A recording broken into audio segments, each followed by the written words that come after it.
Hello మన grand మా TV స్వాగతం. ఈరోజు నేను చెప్పే రెసిపీ సింపుల్ అండి, ఈజీగా అయిపోయేదండి. మరమరాలతో దోశ. దీనికి కావాల్సిన 2 రకాల పదార్థాలు అండి. దీనికి ఆయిల్ కూడా తక్కువ పడుతుంది. ముందుగా 1 కప్పు బొంబాయి రవ్వ కడిగేసి శుభ్రంగా నానబెట్టుకుని ఉంచుకోవాలి. అలాగే ఏ కప్పుతో తీసుకున్నామో అదే కప్పుతో 3 కప్పులు మరమరాలు తీసుకోండి.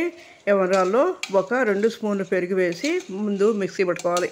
ఇది కొద్దిగా బరగ్గా మిక్సీ పట్టుకున్న తర్వాత దాంట్లోనే మనం రెడీగా ఉంచుకున్న బొంబాయి రవ్వ వేసి మళ్ళీ మిక్సీ పట్టుకుని దోశ బెట్టలాగా ఇలా బొంబాయి రవ్వ వేసుకుని దోశ బెట్టలా పట్టుకుని ఒక గిన్నెలో తీసుకుని దాంట్లో మనకు టేస్ట్ సరిపడా ఉప్పు, రుచి సరిపడా ఉప్పు వేసి పక్కన పెట్టి ఉంచేసేయాలి.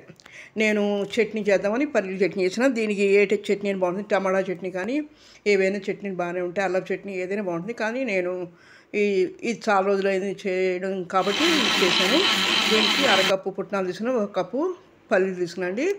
ఇవి వేయించేసి పల్లీలు వేయించి చల్లారనిచ్చి పుట్నాలు పల్లీలు 2 పచ్చిమిరపకాయలు కారం ఉన్నాయని 2 వేసాను. అలాగే దాని రుచికి సరిపడా ఉప్పు, కొద్దిగా కొబ్బరి అండి, పచ్చి కొబ్బరి లేదని కొద్దిగా ఎండు కొబ్బరి వేసాను. వేసి ఇవన్నీ మిక్సీ పట్టుకోవాలి.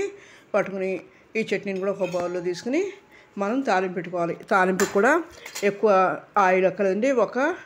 2 స్పూన్లు కంటే తక్కువ వేసుకోవచ్చు. నేను 1.5 స్పూన్ వేసాను. వేసుకుని దాంట్లో మినపప్పు, ఆవాలు, జీలకర్ర, ఎండుమిర్చి వేసి బాగా వేగనిచ్చి తర్వాత కరివేపాకు వేసి మనం తాలింపు పెట్టుకోవాలి. ఈ పోపు బాగా ఎర్రగా వేగిస్తే బాగుంటుంది టేస్ట్. ఏంటంటే ఇవి ఆయిల్ ఎక్కువ పట్టదు, హెల్తీ ఫుడ్, చిన్నపిల్లల నుంచి పెద్దవాళ్ళ వరకు చాలా ఇష్టపడేదండి. ఎందుకంటే ఎలాంటి ఇది ఉండదు కాబట్టి ఇబ్బంది ఉండదు.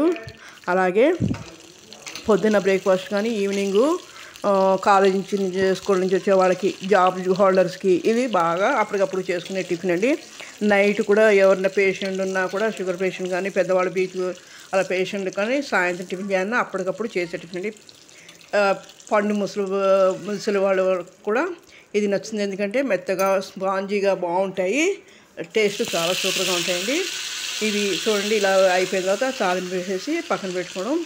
తర్వాత దోశ పెనం కాలనిచ్చి మనం ఆ పెనం మీద 1/2 స్పూను నూనె వేసాను. నూనె కూడా దీనికి ఎక్కువ పట్టదండి, ఈ దోశకి నూనె ఎక్కువ పట్టదు, తొందరగా ఎదుగుతాయి.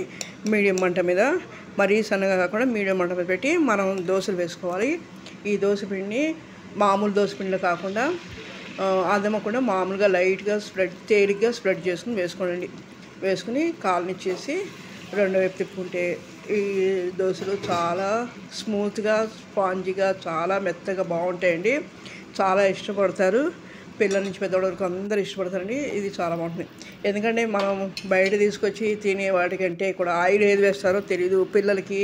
ఇప్పుడు ఈ సీజన్ ఏంటంటే రెయినీ సీజన్, ఏవి పడితే అవి పెడితే పిల్లలకు కూడా ఇబ్బంది పడతారు, జలుబు దగ్గులు వస్తాయి. అదే ఇంట్లో అంటే 10 నిమిషాలు అయిపోయి ఇలా చేసుకునే వలన హెల్త్కి చాలా మంచిదండి. ఎందుకంటే ఉద్యోగస్తులకి బాగా యూజ్ అవుతుంది ఇలా చేసి పెట్టడం. పిల్లలకి ఏదైనా అడిగినప్పుడు వెంటనే రెడీ అయిపోతుందండి. మనం ఏంటంటే ఏదైనా ఒక ఐటెం చేసుకోవాలంటే దానికి సరిపడి కనుక టైం కనుక ముందుగా అన్నీ రెడీ చేసుకున్నా కూడా మనం యూజ్ అవుతుంది. అలాగే ఇగో ఈ చట్నీ ఇలా కలుపుకొని సర్వింగ్ ప్లేట్లో తీసుకుని దోశలు చట్నీ వేసుకుని సర్వ్ చేసుకోండి. ఇది చాలా చాలా బాగుంటాయి. ఇది ఎలా ఉందో లైక్ చేయండి, షేర్ చేయండి, సబ్స్క్రైబ్ చేయండి. మీరు చూస్తున్నారు కానీ చాలామంది సబ్స్క్రైబ్ చేయట్లేదు. ఒకవేళ పెద్దవాళ్ళకి కనుక సబ్స్క్రైబ్ చేయడం అయితే పిల్లల చేత అయినా సబ్స్క్రైబ్ చేయించండి. దానివల్ల నాకు యూజ్ అవుతుంది. నేను మరిన్ని మంచి వీడియో పెట్టడానికి అవకాశం ఉంది. Okay, thank you.